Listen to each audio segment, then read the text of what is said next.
Oke,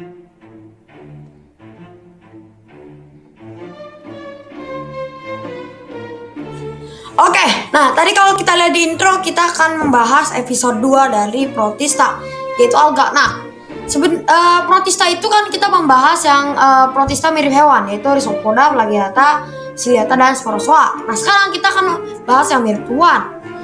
Nah, nama lain dari Protista mirip tumbuhan itu adalah alga, atau bahasa Inggrisnya algae, kayak ya.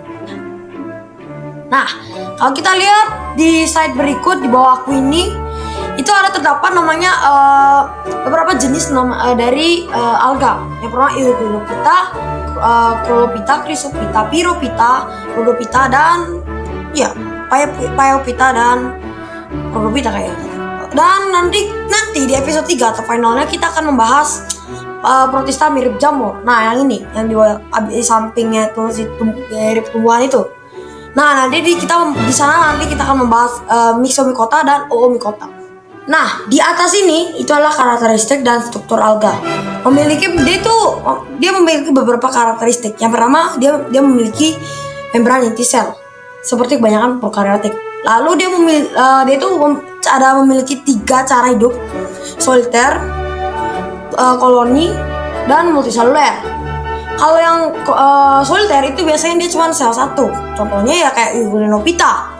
Saya itu ada namanya yang berkoloni. Yang berkoloni ini biasanya dia tuh dia kayak sel alga jadi satu.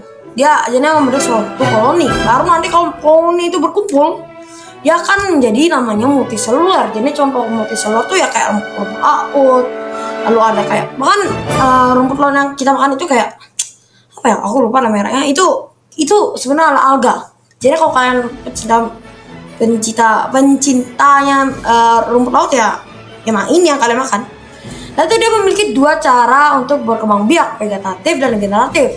Vegetatif itu dia dengan cara membentuk zoospora, spora dia membentuk. Sedangkan generatif itu dengan cara isogami, anisogami, dan oogami. Lalu ada namanya perkembangan, dia memiliki pigmen klorofil. Tapi nggak semuanya itu kok pakai klorofil, jadi nggak semua itu warna hijau.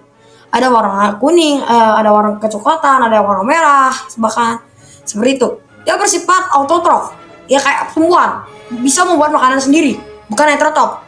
Habitat di air tawar, air laut, bebatuan, dan tanah, seperti itu. Nah, di atas saya ini itu adalah struktur alga. Ini bukan gambarnya. Ini tapi lebih tepatnya adalah organel yang unik dari klopas, dari alga. Nah, pertama dia memiliki klopas. Klopas itu adalah tempat dan tempatnya ada pigmen untuk fotosintesis. Contohnya klorofil tadi. Dia memiliki banyak banget jenis klorofil. Yang pertama ada yang karoten, dia berwarna kemasan, Vicosantin itu warna kecoklatan, Vicocyanin kebiruan, dan Vicoretinin itu kemerahan kayaknya.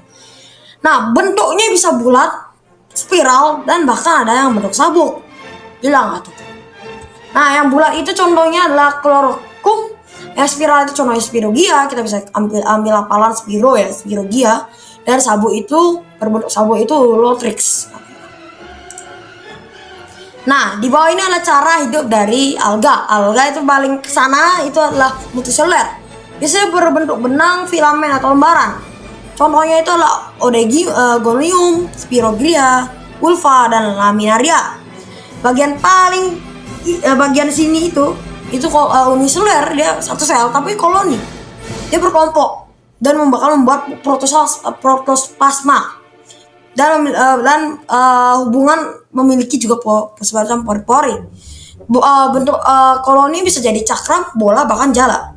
Contoh dari alga yang membentuk koloni adalah Gonium, Volvox, dan Hydroxycon. Ya, maaf kalau saya salah. Nah, bagian paling tengah itu adalah soliter. Bentuknya bulat, kayak satu sel doang. Beberapa memiliki flagella dan ada beberapa contohnya yang saya sebutkan adalah Chlamydomonas itu. Maaf kalau salah. Nah, di bagian samping ini, bagian kiri aku ya, itu adalah klasifikasi alga berdasarkan pigmen. Ada yang paling atas itu adalah Chlorophyta, dia hijau daun lah. Dia karena dia memiliki klorofil. Yang bagian tengah adalah Chrysophyta. Itu dia tuh alga keemasan, dan itu kenapa dia keemasan? Karena pigmennya adalah karoten. Dan contohnya adalah Sinura dan Orchomonas ya, maaf kalau salah lagi sekali. Dan paling bawah itu adalah Phaeophyta. Itu alga pirang atau coklat. Dia itu kalau kita bisa bilang itu dia pigmennya adalah Phycosanthin. Nah, yang terakhir ini adalah Rhodophyta, alga merah. Nah, dia itu pigmennya adalah Phycoretinin, retin. Nah, dia tuh ya ini yang paling unik sih menurut saya karena dia warna merah. Ya, gitu doang sih sebenarnya. Nah, bagian di atas saya dan di samping saya ini adalah Euglenophyta. Euglenophyta ini adalah alga bersel tunggal berbentuk lonjong seperti gambar samping saya ini. Dia memiliki flagel, hampir mirip kayak apa ya? Oh, Euflagellata. Kalau kalian ingat di episode sebelumnya kita membahas di bagian sub bab itu di bagian flagellata itu, kalian ingat gak? Euflagellata. Nah, ini dia. Di sini lagi deh.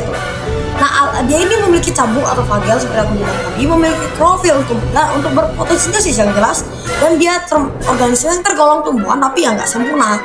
Ya, makanya kalian bagian sana itu paling yang atas itu kalau kalian lihat dulu itu di sana ada kayak semacam cambuknya. Ya walaupun agak kurang kelihatan, tapi pasti aku yakin kalian bisa lihat tuh di atas. Nah, kalau Chlorophyta itu atau alga hijau, dia itu sebenarnya mirip sama Euglenophyta, cuman dia bukan hanya uniseluler, dia bisa juga multiseluler atau bahkan berkoloni. Nah, Chlorophyta ini ya habitatnya di air tawar atau air laut. Jadi kayak alga adalah lumut-lumut yang ada di kolam-kolam yang nggak kalian pernah bersihkan itu. Nah, itu dia di sana biasanya dia habitatnya, yaitu bereproduksi dengan dua cara, aseksual dan seksual. Aseksual dengan membelah diri atau fragmentasi dan pembentukan spora, dan seksual dengan cara isogami, anisogami, dan oogami. Yaitu dia memiliki pigmen dominannya adalah klorofil A dan B, dan dia itu memiliki warna hijau. Dia uniseluler dan multiseluler seperti aku bilang, dan bahkan ya beberapa itu memiliki flagella. Nah, di bagian atas gua ini ada namanya contoh-contoh dari Chlorophyta. Yang pertama ada Chlorochum, itu emang susah banget namanya. Ada Chamdimonas kayaknya, Diomonas. Ada Ulotrix, Pyrogia, Oidogonium, Ulfagonium, Ovofox, dan Hydrodictycon. Susah banget ya namanya ya. Ya emang susah banget ini karena orang-orang ngasih nama. Ya, tapi kayak gitu. Ini adalah contoh-contoh yang aku bisa cantumkan di sini, yaitu adalah sebagian kecil dari alga hijau. Nah, di atas ini adalah Chrysophyta, dan itu juga ada bagian sampingku itu, dan di bawah ini. Nah, dari Chrysophyta itu memiliki pigmen karoten. Kalau kalian pernah lihat karoten pernah dengar karoten, pasti aku tebak itu dari wortel. Nah, emang iya, karena karoten ini itu adalah pigmen yang berwarna kuning atau enggak oranye. Makanya tuh si wortel itu warna oranye kan. Nah, dia karena penuh dengan karoten ini. Nah, itu dia biasanya ada dua jenis cara hidup, uniseluler biasanya phytoplankton, dan multiseluler. Memiliki dinding sel dan seperti hemiselulosa, silika, dan pektin. Cadangan makanan berupa lemak dan karbohidrat mengandung klorofil A dan B, bahan karoten dan fucosanthin. Dan contohnya adalah Nacula, Piarula, dan Pauceria. Seperti itu. Maaf kalau ada saya bilang. Nah, yang bagian sini adalah Phaeophyta. Ini adalah alga coklat. Nah, alga coklat ini biasanya pigmen dominannya adalah fucosanthin, atau ya warnanya aku bilang kecoklatan. Dia itu multiseluler biasanya karena ini yang paling, kalau aku ya pengalamanku ya main ke laut itu ya, ini sih yang kebanyakan aku lihat rumput laut ya warna coklat ini, coklat kekuningan ini, coklat emas lah. Nah, namanya itu Phaeophyta. Nah, pigmen yang dominannya ya aku bilang fucosanthin.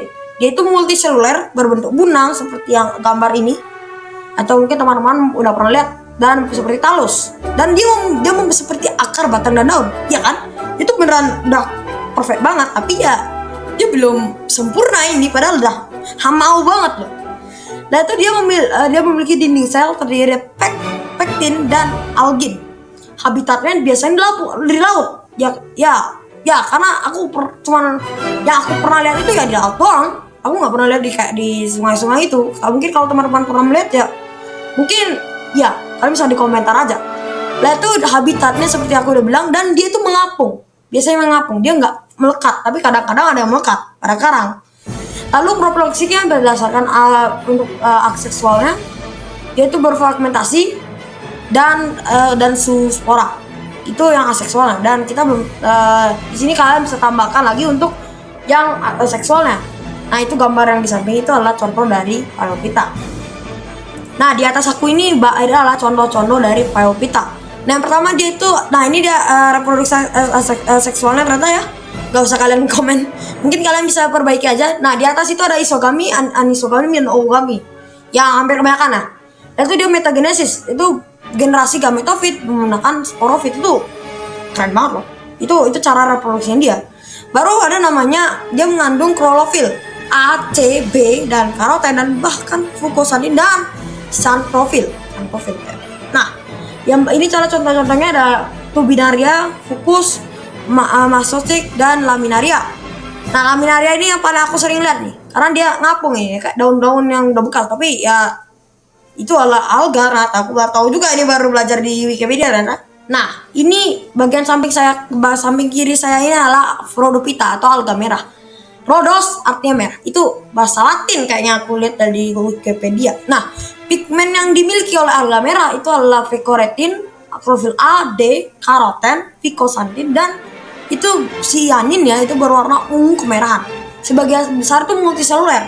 Ini yang paling aku jarang lihat sebenarnya. Dasar itu dia berbentuk benang atau talus, memiliki dinding sel selulose dan pektin. Cadangan makanan berupa karbohidrat yang disebut fluorid. Habitat yang habitat airnya tuh air laut, tapi yang paling dalam. Ya punya di kedalaman yang udah dalam banget lah. Udah kayak cahaya tuh susah masuk, dan ini masih bisa bersintesis bahkan orang. Ini tumbuhan masih bisa nih. Dia reproduksi dengan cara aseksual, dia dengan spora, sedangkan seksualnya dengan oogami. Nanti kita akan bahas itu sebenarnya oogami itu apa. Dan ada metagenesis, yang metagenesis itu adalah pergiliran keturunan antara gametofit dan sporofit. Gametofit itu dia adalah bentuk dari dia tuh untuk mengembangkan betina sama jantannya. Nanti itu kalau tertemu nanti bakalan jadi sporofit. Nah, sporofit itu bakalan membuat spora yang ujungnya bakal membuat gametofit lagi. Nah, contohnya ada Gracilia, Euchemia, kayaknya, dan Gelidium. Nah, seperti itu ya. Seperti yang aku udah janjikan tadi, itu sebenarnya apa sih isogami, anisogami, dan oogami. Nah, di atas ini adalah contoh, dan ini adalah cara alga itu bereproduksi. Bagian kiriku itu adalah vegetatif, bagian kananku adalah generatif. Vegetatif itu adalah dia itu pertama adalah pembulahan biner. Biasanya dilakukan oleh ganggang alga yang unisel atau uniseluler. Contohnya adalah Cholera dan Eugenophyta. Fragmentasi itu biasanya berbentuk benang. Contohnya adalah yang melakukan itu adalah Spirogia, Luminaria, Sargassum, dan lain-lain. Yang untuk membentukkan zoospora itu contohnya adalah Chlamydomonas dan Ulotrix. Nah, ini adalah vegetatif bagian kiri ini. Bagian kananku ini generatif. Ada isogami, anisogami, oogami. Isogami itu perkawinan jantan dan betina dalam bentuk dan ukuran sama. Anisogami perkawinan jantan dan betina bentuk sama, ukuran betina. Oogami perkawinan antar organisme berbeda jenis kelamin ya. Jantan betina sama jantan betina ya, tapi antar organisme yang memiliki gametarium jantan dan betina. Seperti itu. Jadi yang ini tuh emang agak ribet. Kalau kalian kurang paham, kalian bisa cari di Wikipedia, karena sumbernya ya Wikipedia dan di Google ya. Seperti itu. Nah, bagian ini adalah bagian terakhir. Nah, di sini adalah ganggang fungsi dari alga ini. Sebenarnya alga ini ngapain? Yang pertama, walaupun aku nggak aku cantumkan di sini, itu adalah ya mungkin orang yang kebanyakan nggak tahu adalah sebenarnya alga itu yang membuat kebanyakan sebagian besar dari oksigen di bumi ini. Ya, jadi nih satu sel ini itu membuat lebih banyak oksigen daripada pohon-pohon yang di pinggir jalan, ada yang di hutan, ada seperti di hutan Kalimantan itu. ini sebenarnya ini yang paling besar, kayaknya sekitar 60% atau bahkan 70%. Nah, dan maka dari itu karena sekarang ini kita ini kan memiliki krisis global, maksud krisis pemasaran global. Dan di sini sebenarnya oksigen alga ini bisa dibilang ini lumayan dalam permasalahan, karena ya kita udah buang sampah sembarangan ke laut, kita sudah memanaskan air laut yang biar cukup untuk menguap, membuat si alga ini bisa aja mati, dan kita semua jadi mati karena alga ganggang hijau ini sebenarnya juga bukan hanya sebagai oksigen, dia juga sumber sebagai makanan, inti dari rantai makanan di laut. Dan pecinta seafood bakalan, kalau nggak ada dia ini ya semua mati. Walaupun technically kita nggak makan, tapi sebenarnya Vito yang itu kayak gini jadinya rantai makanan. Ada fitoplankton, dia itu dimakan oleh plankton, zooplankton dimakan oleh ikan kecil atau krill. Satu krill itu dimakan sama ikan yang lebih besar lagi. Ikan yang lebih besar itu dimakan lagi, bilangnya tuna. Lalu tuna itu dimakan oleh lagiu. Nah di sini atau bahkan cuma di tuna doang itu kita kan nangkep. Jadi kalau misalnya bilang aja fitoplankton atau ganggang hijau udah hilang, ya semuanya hilang. Jadi peranan alga itu emang penting banget di ekosistem. Baru ganggang coklat juga nggak sama, dia memiliki sumber untuk fitoplankton atau makanan. Tapi yang paling menonjol itu adalah dia itu mengandung yodium, natrium, fosfor, kalau bisa komen, nitrogen dan kalsium. Nah itu sebagai suplemen hewan ternak. Dan bahkan alat kecantikan, makeup itu terdiri dari mungkin beberapa persen, bahkan mungkin 10%-an itu terdiri dari ganggang coklat ini. Jadi kalau kalian yang sering banget menggunakan makeup ini, kalian berterima kasih sama ganggang coklat. Ganggang merah itu biasanya sebagai suplemen kesehatan. Contohnya tuh Porfia, itu sumber makanan. Sebarodomea itu sumber makanannya untuk ya kita kan bawang makanan mungkin ya kalau nggak salah. Dan untuk membuat agar seperti gelidium itu membuat agar-agar ya kayak jelly gitu loh, kayaknya puding itu kayak itu. Dan pengental es krim, jadi es krim itu kalau kalian kayak buat dari susu tambahin gula itu kan dia tuh agak katos ya, jadi kayak susu yang ultramilk yang kalian dinginin itu kan biar jadi es krim, tapi kan jadi katos. Nah Rhodophyta ini dia itu yang membuat es krim itu ya bisa disendok, gelato itu bisa disendok. Ini dia biar dia pengenal, dia ini yang natural ya, tapi kebanyakan sekarang ya udah pakai yang sintetik. Tapi kalau masih misalnya yang pakai tradisional ya ini caranya pakai ganggang merah. Dan dinding sel dari semua alga ini memiliki kandungan zat kersik, dan ini bakalan dipakai untuk zat bahan penggosok kayak spons, itu yang bukan hanya dari spons laut ya, bukan dari pera ya, itu juga bisa. Nah dan yang paling jelas adalah ini jadi makanan olahan manusia, contohnya rumput laut dan olahan yang lain seperti itu. Oke, terima kasih teman-teman. Ini adalah episode kedua dari Protista. Jadinya terima kasih untuk menonton video ini. Dan thank you very much bro. Oke, terima kasih teman-teman. Ini adalah episode kedua dari Protista. Jadinya terima kasih untuk menonton video ini. Dan thank you very much bro.